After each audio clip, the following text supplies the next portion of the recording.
هم فقهاء ومنهم محدثون ومنهم زهاد وآمرون بالمعروف وناهون عن المنكر ومنهم أهل أنواع أخرى من الخير ولا يلزم أن يكونوا مجتمعين بل قد يكونون متفرقين في أقطار الأرض. وفي هذا الحديث معجزة ظاهرة، فإن هذا الوصف ما زال بحمد الله تعالى من زمن النبي صلى الله عليه وسلم إلى الآن، ولا يزال حتى يأتي أمر الله المذكور في الحديث. نعم، يعني المقصود أن الطائفة المنصورة فرقة الناجية الذين يعتقدون ما كان عليه رسول الله صلى الله عليه وسلم وأصحابه، وهذا الذي نقول عنه معتقد أهل الحديث. وأما رؤوسهم هم العلماء، ولا يلزم أن يكونوا علماء حديث بالمعنى الضيق الذي يفهمه البعض الذين يعرفون علم المصطلح. هذا الذي به يلبس خوارج العصر على الشباب، يعني يصورون أبا إسحاق الحويني لأنه على علم مثلا بمصطلح الحديث أنه من رؤوس الفرقة الناجية. لا والله، بل كان من الخوارج. أبو إسحاق كان من الخوارج، هو مات أفضل ما قدم، بين هذا حكم عدل الآن، ولكنه لم يرجع للحق فيما كان عليه من بدعة، لذلك مات في عقر ديار الإخوان في قطر التي تحمي الإخوان والتي فيها أكبر قاعدة أمريكية لضرب المسلمين، العديد. الشاهد أن هذا الرجل كان من الخوارج، وإن كان على علم مصطلح الحديث ليس من أهل الحديث اعتقادا إلا في بعض مسائل اسمه والصفات، لكنه كان على معتقد الخوارج، ولم يتب من هذا على ما نعلم، إلا أن يكون بينه وبين الله، لكن على ما نعلم لم يتب، مات على هذا المعتقد، على هذه البدعة، على بدعة منهج سيد قطب في مسألة الحاكمية، مسألة أنا خصائص التوحيد، توحيد الحاكمية، وتكفير المصيرة معصية لم يتب منها، على خلاف ما يعني يروجه الجهلة والمتعصبون له.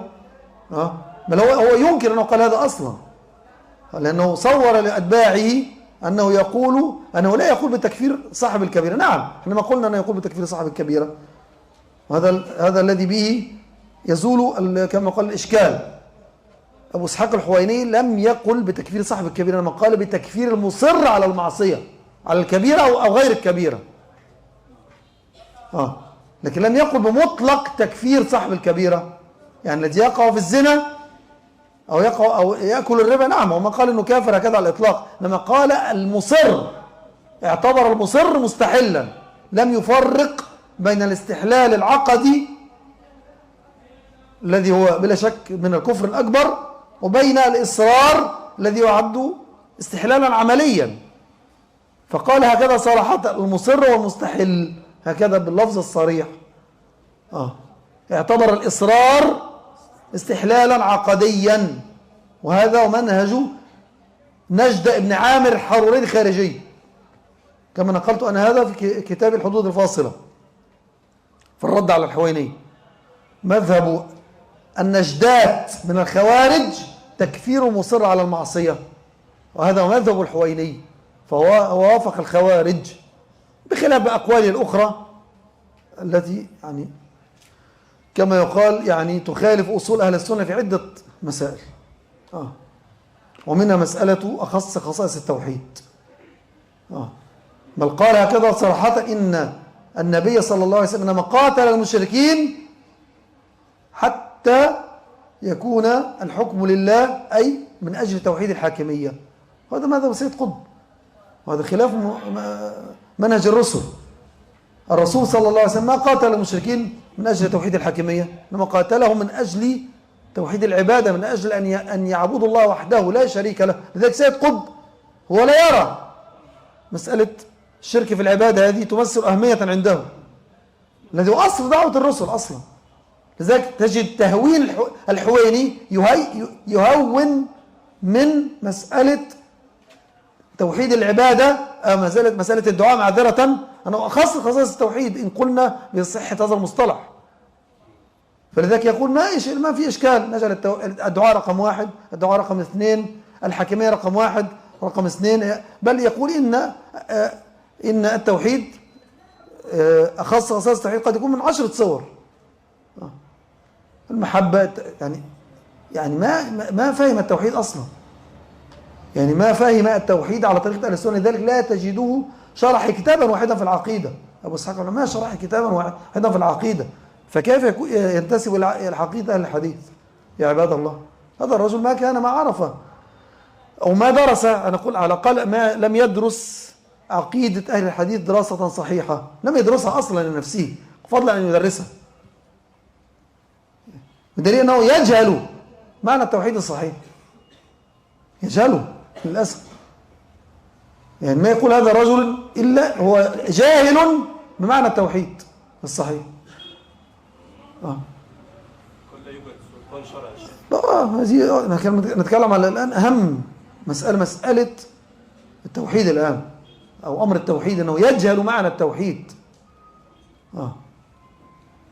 طبعا يعني أعهد بعيد بعباراته جميعا، لكن هذا أذكر ما يحضرني من الآن، أنه يعني يهون من شأن توحيد العبادة في شأن أن الدعاء هو العبادة، وأن من وقع في شرك الدعاء فقد وقع في أعظم شرك على وجه الأرض.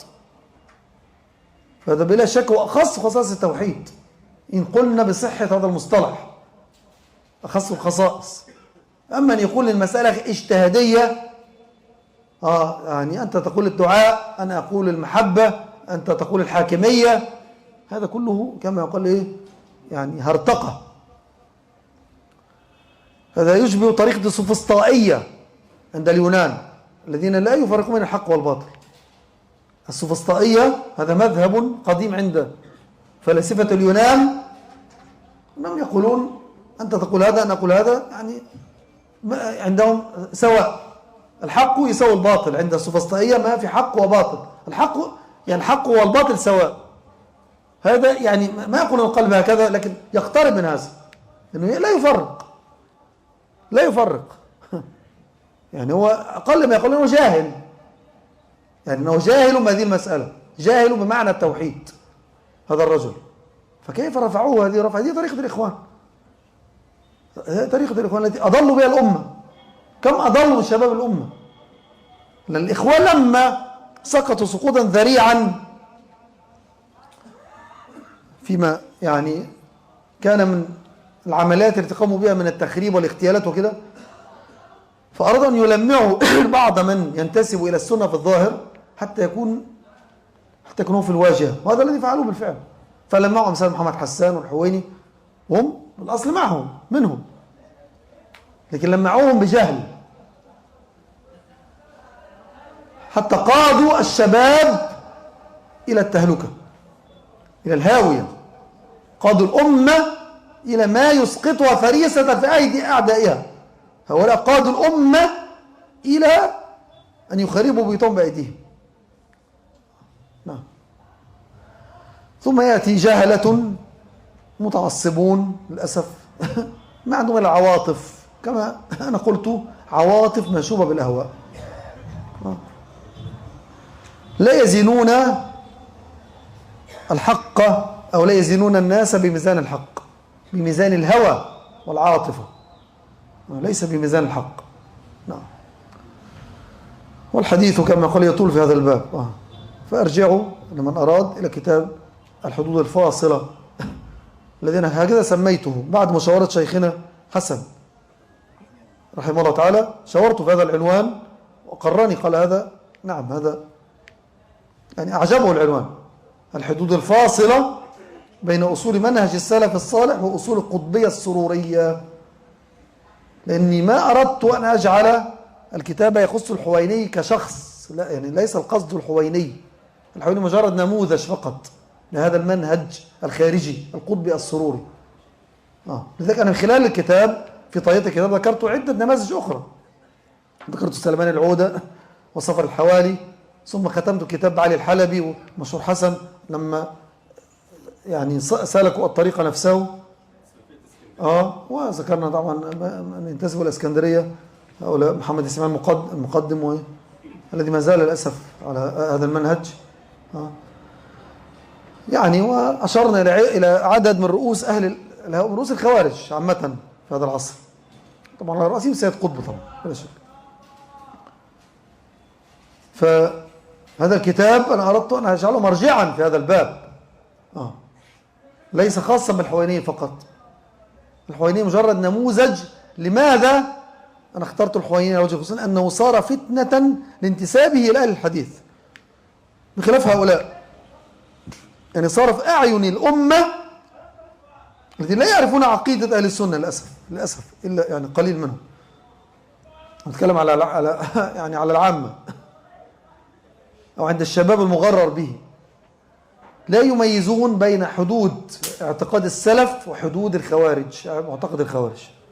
فدخلت عليهم بدعة هؤلاء بجهل. فلذلك أردت أن أجعل هذا الكتاب يعني محورا في هذا الباب. الحمد لله الذي يعني جعلنا سببا في إظهار الحق، شاء من شاء وأبى من أبى. هذا الكتاب بما فيه من حق، نرجو أن يبقى ما فيه من علم، أسأل الله القبول والإخلاص. ومات الحويني وسوف يذهب أو تذهب أقواله التي إلى مزبلة التاريخ، وهو بين يدي حكم عدل يحاسب، الله أعلم بحاله. لكن الشاهد أن هذا عباد الله، هذا المثال قوي يا عباد الله، تختروا بأنفسكم. البدعة خطيرة. هذا الرجل ظل على ذي البدع إلى أن مات. لذلك صدق النبي صلى الله عليه وسلم قوله إن الله احتجر التوبة، وفي رواية احتجز التوبة عن كل صاحب بدعة حتى يدع بدعته. حتى يدع بدعته. وللأسف نصح، وصل إليه الكتاب ولكنه للأسف ما حتى يعني رفع رأسا لبعض الحقائق التي لا يختلف عليها عالمان في مسائل التوحيد، أقل ما يقال حتى، بل سخر من الكتاب. هل تنفع سخريته؟ يحاسب عليه بين يدي الله، وحقي أخذه من يوم القيامة. حقي الشخصي لا يعنيني كثيرا، لكن أنا بتكلم عن حق التوحيد، حق العقيدة التي للأسف لم يعظمها هذا الرجل لم يعظم هذه الحقائق، بدليل أنه سخر من هذا الكتاب. يقول كتب فيها كتابا 1000 صفحة. 1000 صفحة في ماذا؟ في حق أم في باطل؟ في نصرة التوحيد ونصرة عقيدة السلف، نصرة السنة، أم في نصرة سيد قطب ونصرة حزب الإخوان الذي أنت تنتمي إليه وإن انتهيت خلاف ذلك، بدليل أنهم أووك. من الذي أواك؟ حزب الإخوان الذي أواك في آخر عمرك، ومت هناك. وأولادك الآن في أحضان الإخوان، أولاد الحويني الآن في أحضان الإخوان، في أحضان الإخوان والصوفية، في أحضان أخس الخوارج القطبيون. أولاد الحويني الآن هم مع القطبيين قلبا وقالبا على عقيدة سيد قطب. هذا هو ثمرة الحويني، أولاده وتلاميذه كلهم على منهج سيد قطب، ليس على منهج السلف الصالح. بارك الله فيكم. هذه ثمرته، من ثمارهم تعرفونه. لذلك نحن نحمد الله أن هدانا لهذا المعتقد، نسأل أن يثبتنا عليه وأن يختم لنا به. نعم. وصلى الله على محمد وعلى آله وأصحابه وسلم. بارك الله. اكتفي بهذا إن شاء الله تعالى. حفظكم. قاعد سؤالك يا أخي؟ كل سؤالك. نعم شيخ، ما نصيحتم للشباب المبتدئين طلاب العلم كيف يبعدون عن هذه الفتنة الذي انتشر بعد أبو إسحاق الهوني بعد وفاته يعني؟ بسم الله والحمد لله والصلاة والسلام على رسول الله وعلى آله وأصحابه ومن اتبعه. أما بعد، أنصح هؤلاء أن يقرأوا كتابي الذي أنا صنفته لكي أبعدهم عن هذه الفتنة حتى قبل موت أبي إسحاق، الذي سميته بالحدود الفاصلة بين أصول منهج السلف الصالح وأصول القطبية السرورية، ويتضمن المسائل التي خالف فيها أبا إسحاق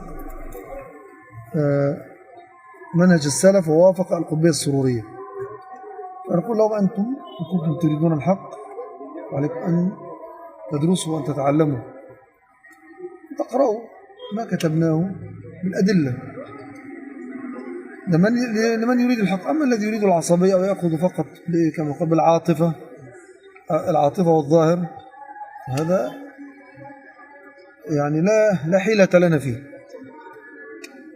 النبي صلى الله عليه وسلم قد نهى المهاجرين والأنصار عن العصبية، فكيف من دون المهاجرين والأنصار؟ في حديث جابر لما قال دعوها فإنها ممتنة، أي لما قال لهم بدعوى الجاهلية أنا بين أظهركم، لما قال أحدهم يا للمهاجرين قال الآخر يا للأنصار، والأنصار مهاجرون مسميات شرعية، فنهى عن أن يتعصب المرء أو أن يعني ينتمي بعصبية لفئة ولو كانت المسمى شرعي، فكيف بأن ينتمي لشخص هو عنده أخطاء في العقيدة واضحة وظاهرة ويتعصب له، يعني يأخذه بشهرتها وببعض الحق الذي قاله ويترك الباطل. أما أنت الآن هذا ليس من الإنصاف، هذا ليس من منهج السلف. ما يوجد إنسان يقول كل كلامه باطلا، أما قال بعض الحق، فهم للأسف يريدون أن يسلكوا أو أن يسيروا كما قال خلف على طريقة العامة أنهم عامة الغوغاء أتبع كل ناعق. هذا ليست طريقة طلبة العلم. هؤلاء بعضهم ينتسب إلى العلم للأسف أو يدعي أنه طالب علم، يجدوا يعني لا يقبل الحق. قل اقرأ يا أخي، اقرأ وتعلم.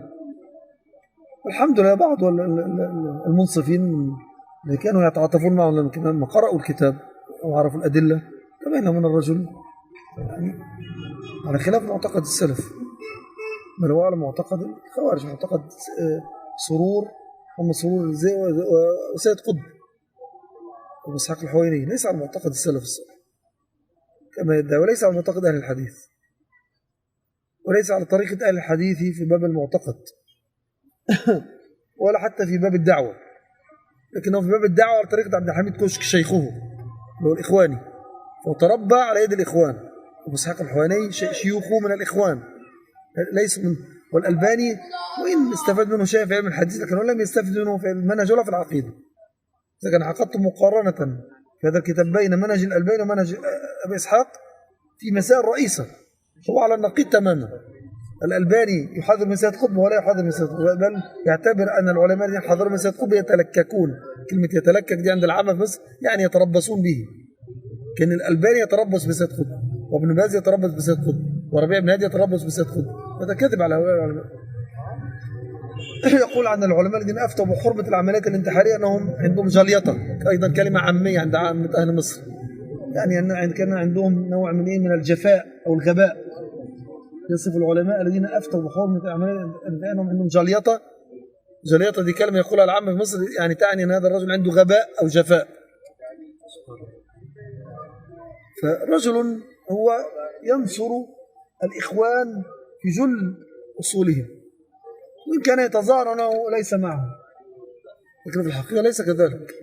لذلك لما حدثت الفتنة في مصر هم الذين احتضنوه في قطر، ومات هناك بين أحضانهم، وأولاده أبنائه هم مع الإخوان والسرورية والقطبية، أبناء الحويل من ثمارهم تعرفونهم.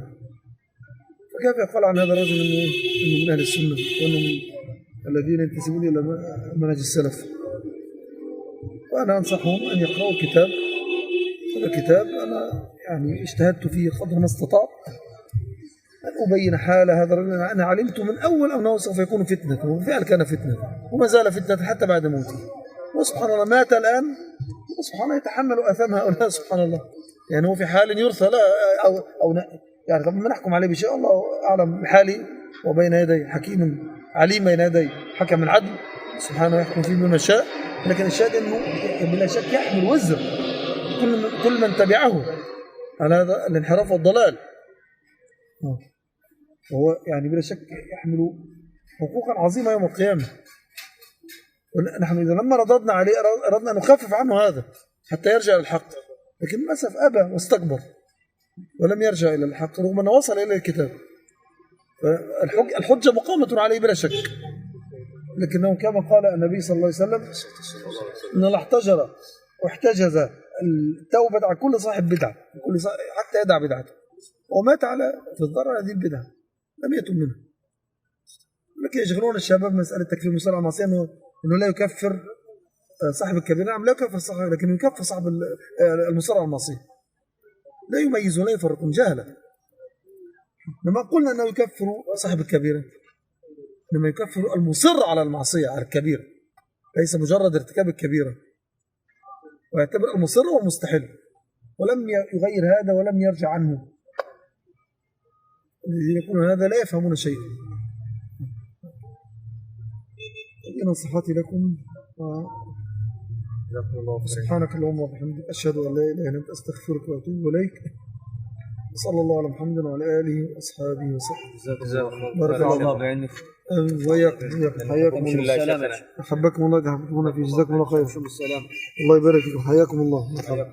الله يبارك فيكم. تفضل. الله يحفظكم ويبارك. آمين يا رب. آمين. عليكم السلام ورحمة الله وبركاته.